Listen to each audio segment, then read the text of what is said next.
They didn't die in a crash. There was no ambulance outside Abbey Road. No headline screamed that morning, "The Beatles are gone." The Beatles ended the way the most human things end. Quietly, in slow motion, inside rooms where everyone is present, but no one is truly together anymore. And that's the uncomfortable mystery at the center of this story. Because how does the greatest band in history reach a point where the silence between them becomes louder than the music? How does a we that once felt unbreakable turn into four separate futures sharing the same past? And why does their ending still haunt culture? Not like a breakup, but like a death. Here's the part most people miss. The Beatles didn't break up because they stopped being brilliant. They broke up while they were still capable of making something unified, elegant, and world-changing. That's what makes the final days so unsettling. Because the question isn't, why did they fade? The question is, what happened in those final days when greatness was still possible, but togetherness wasn't? For years, the public has searched for a villain, because villains make endings feel clean. Someone to blame, one clear cause, one dramatic explosion. But the real story is more disturbing than that. The Beatles didn't end in a single fight. They ended through a chain of small fractures, creative pressure, grief, exhaustion, business wars, shifting identities, until the band became a machine that could still produce music, even as the bond that powered it was dying. That's why this is a final hours story, even without a literal death. Because in the last stretch, you can watch the organism failing.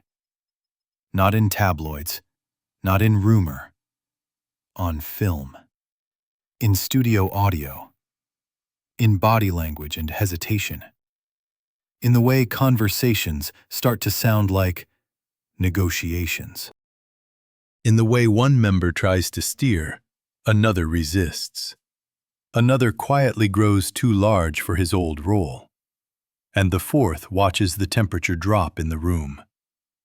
And the most haunting part is this: the ending didn't arrive when the world heard about it. The ending arrived earlier, when they decided to try one more project, as if the right set of songs could repair what had already cracked. When they walked into rehearsal spaces and studios carrying years of pressure, expecting music to do what only honesty could do. So tonight, we slow time down. We step into the final corridor of the Beatles, the last sessions, the last meetings, the last attempts to keep the name alive. We follow the moment the Beatles stops being a shared identity and becomes a contested territory. And we watch how a band that once sounded like one mind, four people breathing in rhythm, reaches the point where even a masterpiece can't save the relationship behind it. By the time we return to the public moment, when the world finally realizes it's over, you won't just understand the breakup. You'll feel the death of an era, happening in plain daylight under cold studio lights, while the greatest soundtrack of the century is still playing. When the end of the Beatles finally reached the public, it didn't land like entertainment news. It landed like a cultural rupture. For most of the 1960s, the Beatles were not simply a band people listened to. They were a reference point, a shared language, a clock by which an entire generation measured change. Fashion shifted when they shifted. Attitudes shifted when they shifted. Even the idea of what popular music was allowed to be expanded because they expanded it. So when the breakup surfaced, the first reaction wasn't grief, it was disbelief. People assumed it was a rumor, a misunderstanding, another temporary fracture that would heal the way others had before. Because something that large didn't feel like it could simply stop. Not cleanly, not quietly.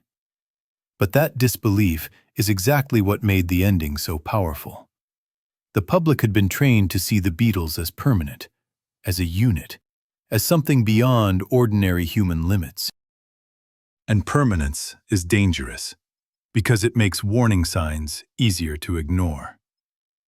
Behind the scenes, the warning signs were already everywhere. The Beatles had become more than a band. They were a global enterprise, a cultural institution, and a business whose decisions carried enormous financial and symbolic weight. Every creative choice now came with consequences far beyond the studio, and the larger the machine became, the harder it was to keep it human. What the audience didn't see at first was that the band wasn't collapsing from a lack of success. It was straining under too much of it. By the late 1960s, the four men inside the group were no longer moving at the same emotional speed. Their interests were diverging. Their definitions of freedom were no longer aligned. And the thing that once unified them, the pressure of constant motion, was now pulling them apart. This is where the final hour's perspective matters, because the end didn't begin with a headline. It began when the band started functioning without the ease that once defined them. When working together felt less like instinct and more like effort. When every session required negotiation rather than chemistry. To the public, the output still looked strong. Albums still came out, performances still mattered. But internally, the energy had shifted. The work was no longer carried by shared excitement.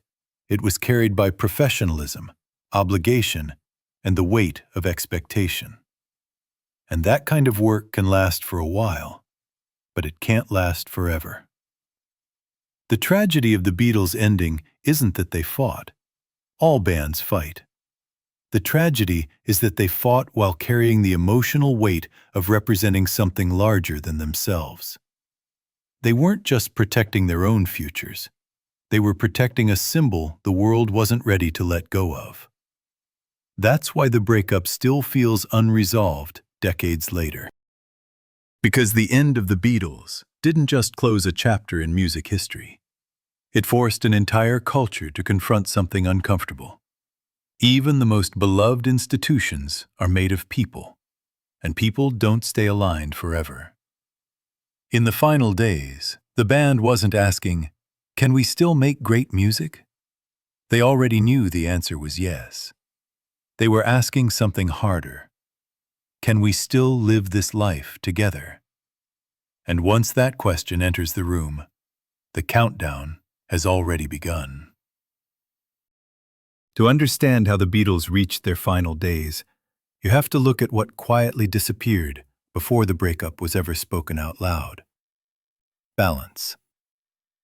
For years, the band survived on momentum. Fame was overwhelming, schedules were relentless, but there was a structure holding everything together. Someone absorbed the chaos so the four of them could focus on music. That structure vanished in 1967 with the death of Brian Epstein. Epstein was not a Beatle, but he was the stabilizer. He managed conflict without making it personal. He handled pressure so it didn't land directly on the band. When he was gone, there was no buffer. The responsibility he carried didn't disappear, it fell inward. Suddenly, decisions that had once been filtered became confrontations. Questions of money, leadership, and direction moved from the background to the center of every conversation. And for a group whose strength had always been instinct rather than hierarchy, that shift was corrosive. At the same time, the internal dynamics were changing fast. Paul McCartney began pushing harder to keep the band productive. From his perspective, movement meant survival. If they kept working, they stayed alive. But urgency can feel like control when exhaustion sets in. And to the others, Paul's drive increasingly felt like pressure rather than rescue. John Lennon was moving in the opposite direction. His creative and emotional focus was expanding beyond the band. The partnership with Paul that once felt effortless now required intention. The old rhythm was gone, replaced by careful distance. John wasn't just changing as an artist, he was changing as a person. And the Beatles were no longer the center of that change. George Harrison was undergoing his own transformation. No longer content as the quiet third songwriter, he was emerging with confidence and material that demanded space. But the band's structure hadn't evolved with him. When growth meets limitation, frustration isn't dramatic, it's inevitable. Ringo Starr, often the emotional barometer of the group, could feel the atmosphere cooling. The room was no longer playful. It was tense. Conversations were heavier. Silence lasted longer. From the outside, the band still looked intact. From the inside, they were drifting into separate rooms.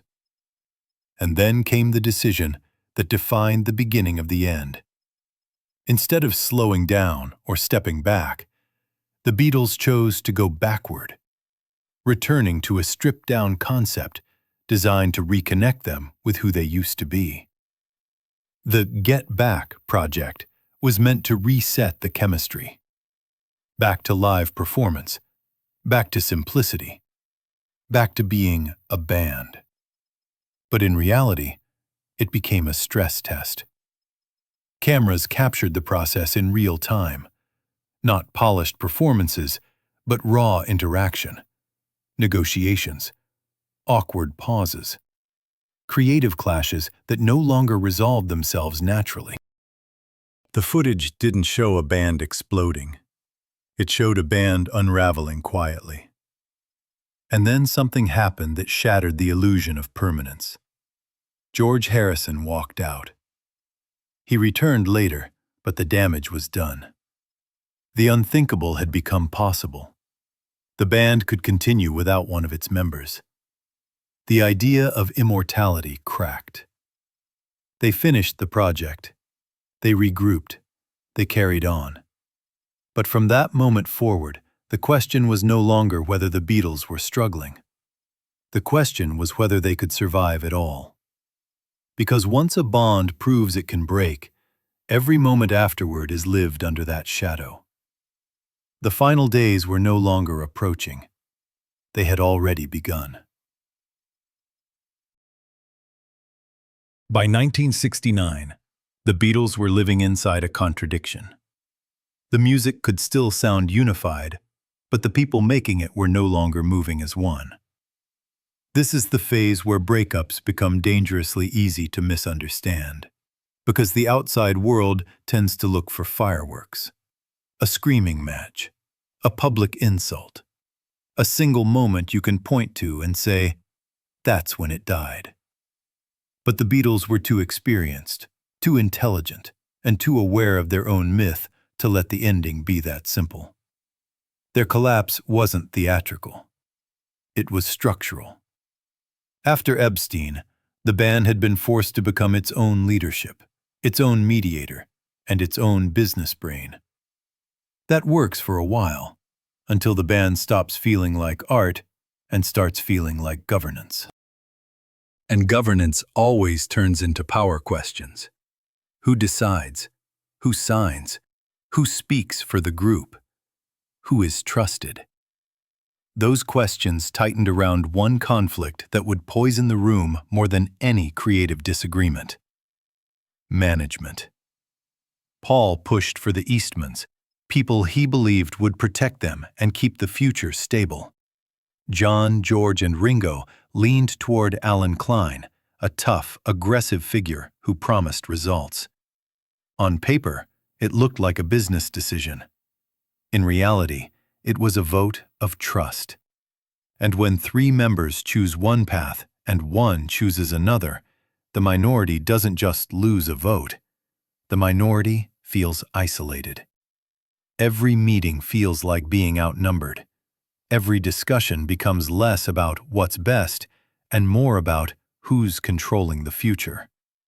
That's when tension stops being emotional and becomes architectural. You can't talk it out because the structure itself is now divided. At the same time, The creative balance was breaking down in a different way. Paul was still trying to keep the band moving forward, sometimes pushing the pace like a man chasing a collapsing building with a bucket of water. John was increasingly half in, half out, present physically, but already living in a new orbit. George was done accepting a small role in a room he had outgrown. Ringo wanted peace, but peace requires a shared goal, and the shared goal was fading. And then comes the cruel twist that makes the final days of the Beatles feel like a real last-moment story. The band still had enough greatness left to create a masterpiece together. They made Abbey Road. Listen to it, and you hear maturity, control, elegance. The playing is tight. The production is rich. It sounds like a band at the height of craft. Especially the long medley, songs stitched together into something that feels like closure. But if you place Abbey Road inside the timeline, it doesn't feel like a victory. It feels like a farewell, built by people who already sense that this might be the last time they can make something whole. That's the tragedy. The art remains coherent even as the relationship collapses. In final hours terms, Abbey Road is the heartbeat you can still hear right before the body fails. The rhythm is steady, the sound is beautiful, and it can fool you into thinking the organism is healthy. But inside the room, the air is colder. Decisions take longer. Agreements feel temporary. The future feels like a fight, not a plan. By the end of those sessions, what the Beatles have left isn't unity. It's professionalism. It's habit. It's the ability to create despite fracture. And that ability is impressive, but it's also a warning, because it allows the band to keep functioning after the bond has already begun to die. Which leads into the final corridor, the period where the separation stops being emotional tension and becomes exit. Not in a dramatic scene, but in the quiet language of decisions that don't come back. The closer the Beatles got to the end, the more the ending stopped looking like music and started looking like life. Because in the final corridor, it isn't the studio that kills the band. It's everything around the studio. Trust, business, fatigue, and the slow drift of 4 people who no longer want the same future. After Abbey Road, the band is still technically alive, but the future is already contested territory. The question isn't, can we make another great record? It's, do we still want to be the Beatles? And that's a much harder question, because being the Beatles isn't just writing songs. It's living inside a shared identity where every decision is collective, every compromise is public, and every conflict has global consequences. By late 1969, the internal reality had shifted in ways the public couldn't see. John Lennon, increasingly, was behaving like a man ready to move on. His life, his art, his sense of purpose were expanding beyond the group. That doesn't automatically mean betrayal. It means gravity changed. And when gravity changes, the center of a band changes with it. George Harrison had crossed a point of no return. He wasn't simply asking for more space. He had become a full creative force, and returning to the old hierarchy would have meant shrinking himself back down. People rarely do that willingly once they've grown. Ringo Starr remained the stabilizer in spirit, but stability becomes impossible when the room no longer agrees on direction. You can't hold 4 people together if 3 of them are imagining one future and the 4th is imagining another. And Paul, still fighting for the idea of the band, was now fighting something you can't negotiate with: inevitability. Because when one member emotionally leaves first, the others don't just lose a collaborator, they lose a shared horizon. On top of the emotional split, the management conflict kept tightening like a noose. It wasn't only about who handled money. It was about who represented the band, whose judgment would shape the future, whose voice would be trusted when decisions turned ugly. And by this point, the conflict had hardened into factions. Once a band becomes factions, unity isn't a feeling anymore. It's a political project. This is where the final days become painfully ordinary. It's meetings where nobody shouts, but everyone is tense. It's conversations that circle the same points because no one wants to say the real sentence. It's pauses that last too long, followed by remarks that land heavier than they should. It's the sense that every discussion is also a vote. And the outside world still doesn't fully grasp it, because the Beatles myth is powerful. Fans don't want the story to end, so they accept ambiguity. The public clings to maybe. Journalists report rumors, but the band doesn't give a clean statement. The illusion holds, for a while. Then comes the moment that functions, emotionally, like a death pronouncement inside the room. John tells the others he wants a divorce from the Beatles. That word matters because it doesn't describe a temporary conflict. It describes a severing. It's the language of leaving for good. And once that sentence exists, the band changes shape instantly. Even if nothing is announced publicly, the internal truth becomes unavoidable. One of them has decided the story is finished. What happens next is what makes this ending feel haunting in a final hour's way. They keep it quiet. The band becomes, for a short time, a ghost. Still existing as a name, still bound by business, still surrounded by expectation, while the living bond is already gone. The world is still hoping, still projecting, still waiting for a reunion that no longer makes sense inside the room. And in that quiet stretch, you can almost feel the last breath leaving. Because now the breakup isn't a fear. It's a fact, just not a public one yet. In the next part, the private ending collides with the public world. The moment "we're done" becomes something the planet can no longer ignore. And when that happens, the Beatles don't just break up. They create an earthquake through statements, headlines, and finally, the one thing that makes every ending irreversible: legal separation. If you're searching for one clean day when the Beatles ended, you won't find a single dramatic timestamp.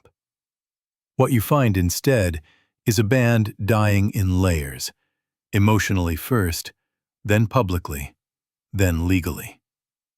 And that layered ending is exactly why it still feels so unsettling. By early 1970, the private reality inside the band had already changed. The shared future was no longer shared. The divorce had been spoken inside the room, even if the public didn't hear it yet. What remained was the machinery: unfinished releases, business obligations, a name that still carried enormous value, and a world that refused to believe the story was over.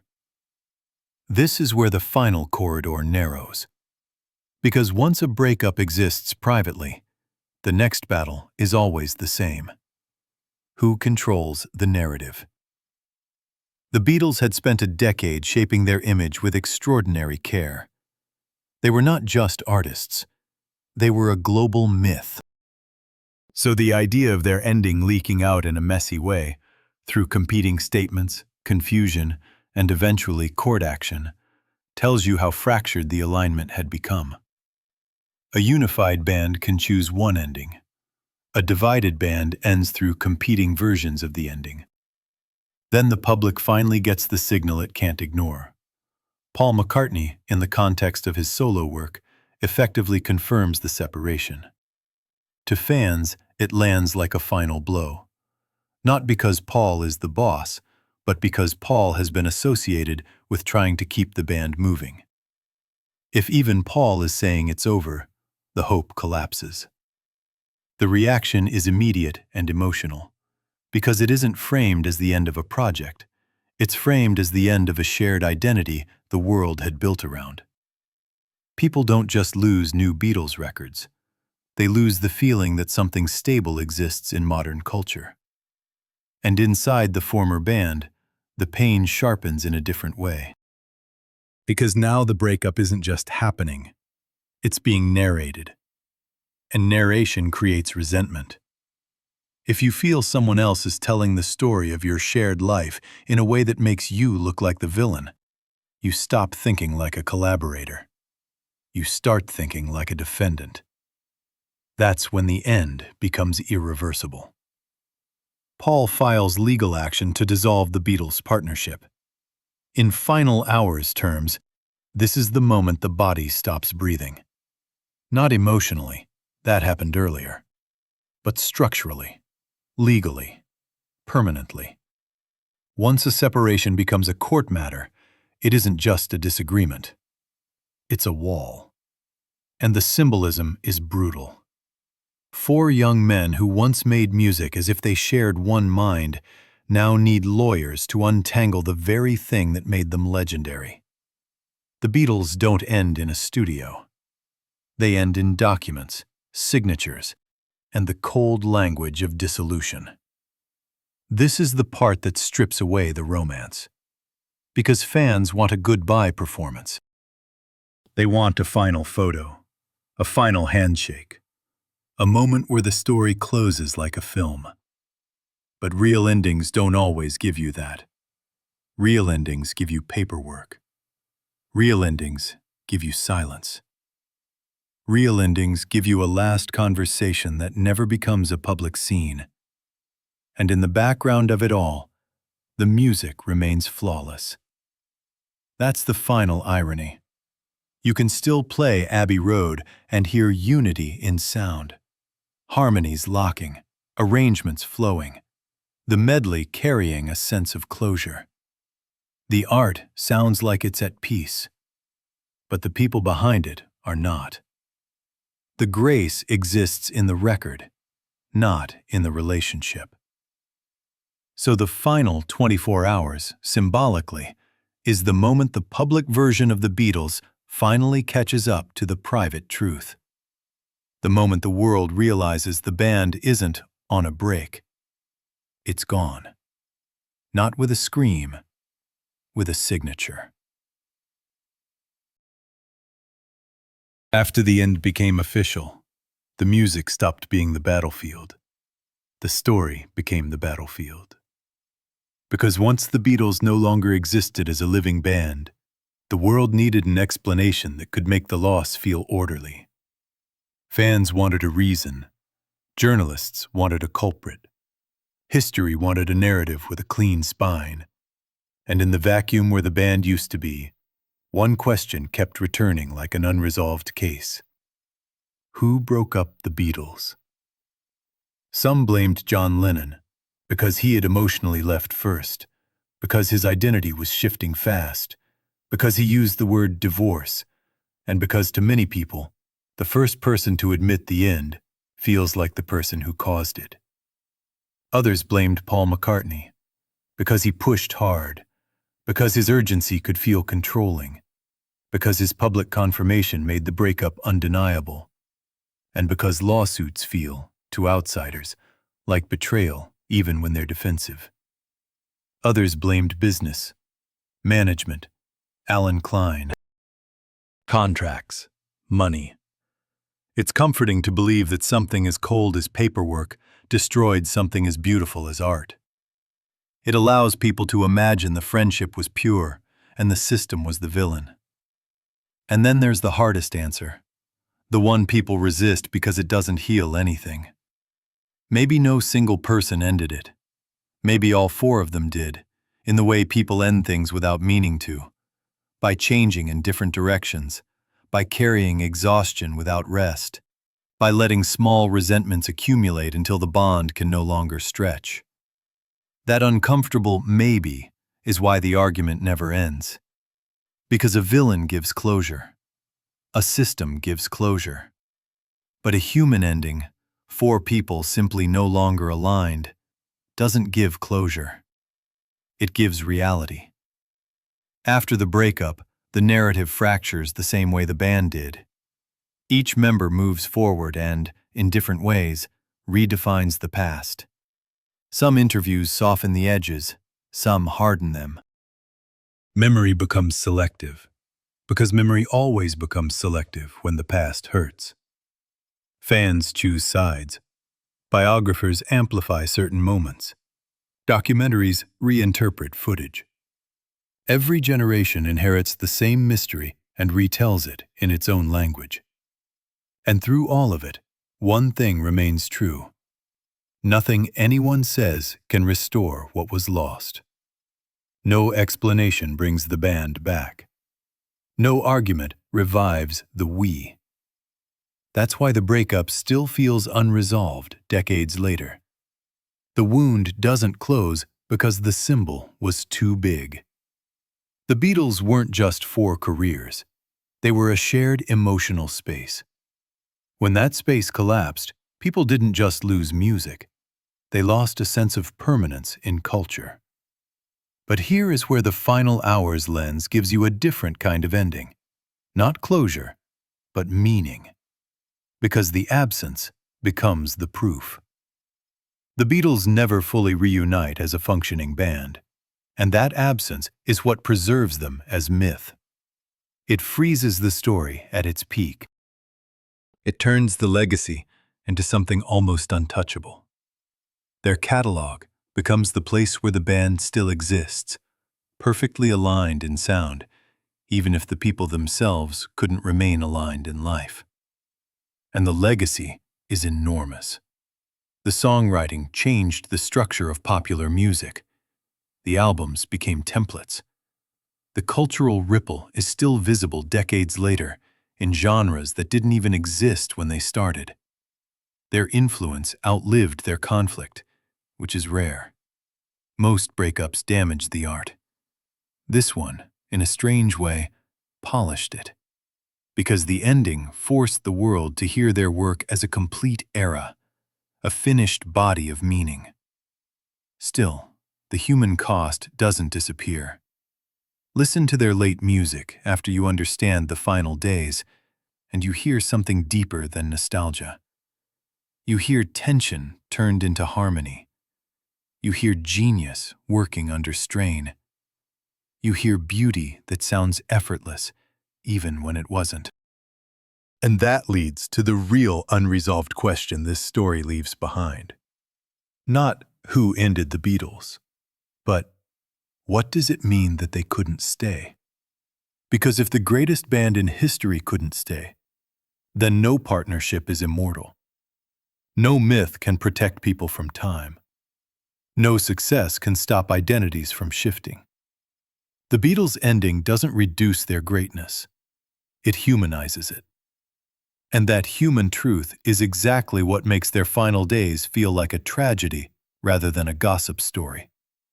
It reminds us that the most powerful art can be made by people who are, underneath the legend, still just people. Tired, grieving, ambitious, evolving, and sometimes unable to remain together without losing themselves. There's a reason the end of the Beatles still feels heavier than the end of almost any other band. It isn't only because they were famous. Plenty of famous bands break up. It isn't only because they were brilliant. History is full of brilliance. It's because the Beatles became a shared dream, something millions of people lived inside. And when that dream ended, it didn't feel like four careers changing direction. It felt like culture losing a piece of its own heartbeat. From a distance, the breakup can look inevitable. Four individuals growing into four different futures. A machine too large to remain simple. A business split that turned trust into factions. an exhaustion that never had time to heal, grief that shifted the balance and never fully reset, the weight of being a symbol for a decade that moved faster than any decade before it. But if you stay inside the rooms where the final moments happened, the ending doesn't feel like a timeline on paper. It feels like a tragedy in slow motion. Because the final days weren't empty. They were full of effort. They still showed up.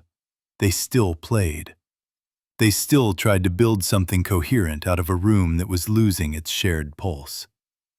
They still had enough craft to make Abbey Road sound graceful, like a farewell that knows exactly how to walk out of the room without shouting. And that's the heartbreak.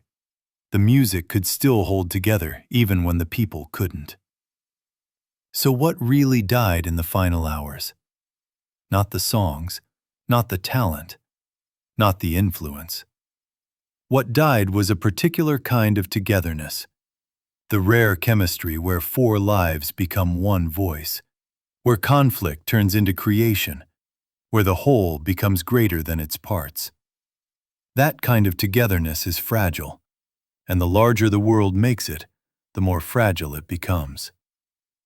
In the end, the Beatles didn't fail because they weren't great. They ended because staying came with a cost they could no longer pay.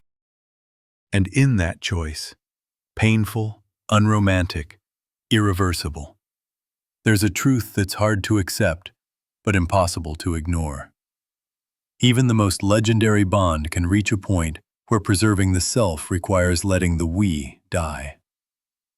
The world will always want a cleaner ending, a villain, a single dramatic moment, a scene that makes the loss feel orderly. But the final days of the Beatles refuse that comfort.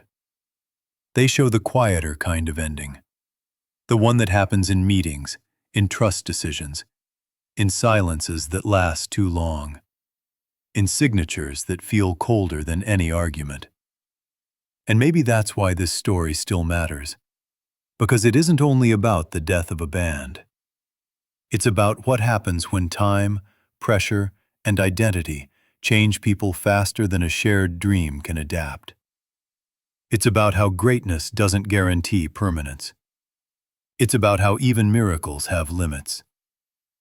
The Beatles ended, but what they built didn't. Their songs still play like a living thing. Their harmonies still feel like sunlight breaking through a room. Their influence still moves through music, through culture, through the way people learn to write, record, and dream. Maybe that's the only real form of immortality we get. Not staying together forever, but leaving behind something that continues to live after the room goes quiet. And if you listen closely to the late records, you can almost hear it. Not a dramatic goodbye, but a mature acceptance that nothing, not even the greatest band in history, can outrun time. The final hours passed. The legend stayed. And the silence, somehow, became part of the music.